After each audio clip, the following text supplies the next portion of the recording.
3분 동안 집중해주세요. 오돌토돌 하얗게 올라오는 요철.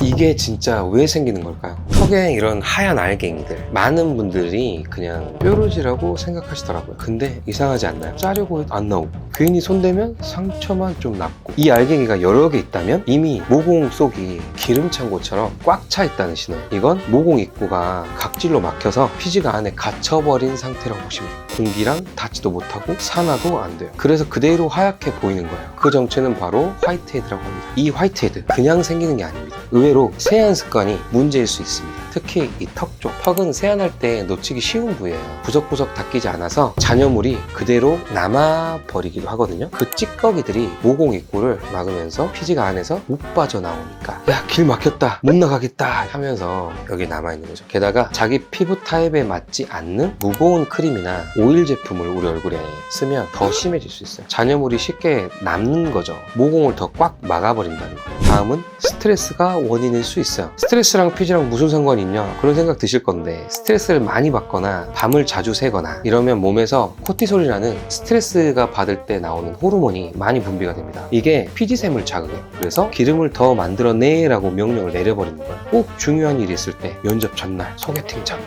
이상하게 그럴 때마다 턱에 하나씩 올라오죠. 그게 바로 내가 스트레스를 받고 있다는 증거고, 그 스트레스 때문에 스트레스 호르몬이 작용을 한 거죠. 사춘기, 생리주기, 임신 때도 마찬가지예요. 호르몬 변화가 피지샘을 예민하게 만들어서 평소보다 훨씬 많은 피지를 분비하게 한다는 거예요. 이때다 하고 요철이 빠빠빠빠 이렇게 올라오는 거예요. 화이트헤드가 보이면 대부분 이렇게 쭉 짜버리려고 한단 말이에요. 그런데 억지로 짜면요, 피지가 더 깊숙이 눌려서 들어가 버리거나 흉터랑 착색만 남을 수 있어요. 그리고 이 손톱이 생각보다 균이 많아서 면봉으로 짠다고 하더라도 뭔가 잘 안 짜지는 것들이 이 화이트헤드입니다. 화이트헤드는 예민한 친구라서 어르고 달래야 합니다. 먼저 짜지 말고 녹여주셔야 돼요. 화이트헤드를 없애려면 길을 열어줘야 돼요. 아하나 바하 같은 필링 성분으로 각질층을 녹여주면요, 피지가 빠져나올 통로가 스스로 이렇게 살짝 열려요. 피지들이 하나 둘씩 나오기 시작하죠. 드디어 나갈 수 있어, 나가자 라고 이렇게 힘을 쓴단 말이에요. 단 피부에 자극이 될 수 있으니까 주 1, 2회 정도로만 피부 반응을 보면서 사용을 하셔야 됩니다. 그리고 피지가 빠져나간 자리를 그냥 두면 피부는 건조하다고 착각을 해요. 비상이다, 기름 더 만들어, 이렇게 비상 상황을 선포하고 오히려 피지를 더 분비하죠. 그래서 이렇게 나오자마자 그 부위는 수분으로 채워줘야 합니다. 히알루론산 앰플이나 크림으로 피부 깊숙이